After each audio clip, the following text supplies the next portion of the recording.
Hi hello friends, మీరందరూ ఎలా ఉన్నారు? మేమైతే చాలా అంటే చాలా బాగున్నాం.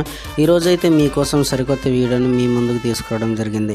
మా ప్రాంతంలో అయితే పూర్వం నుండి ఉన్న ఒక పద్ధతి గురించి అయితే మీకు చెప్పాలని ఈ వీడియోని అయితే మీ ముందుకు తీసుకొచ్చాం.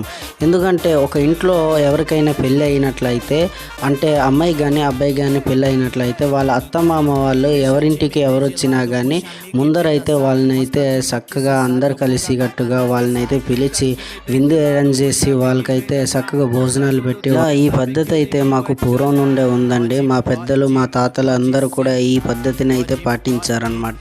అలానే మా తరం వరకు కూడా ఈ పద్ధతే కొనసాగుతుంది. మీ ప్రాంతంలో ఇలాంటి పద్ధతులు ఏమైనా ఉంటే మీరు కామెంట్స్లో తెలియజేయండి. అయితే వాళ్ళ ఇంటికి వెళ్ళిపోతాం అన్నంత వరకు అయితే వాళ్ళని ఇంట్లో ఉంచి మంచి మర్యాదలు చేసి వెళ్ళిపోయేటప్పుడు కూడా వాళ్ళని అయితే ఊరందరూ కలిసి అయితే రోడ్డు వరకు అయితే వాళ్ళని దిగబెట్టడం జరుగుతుంది. చూడండి, ఈ విధంగా అయితే వాళ్ళైతే చుట్టాల వాళ్ళు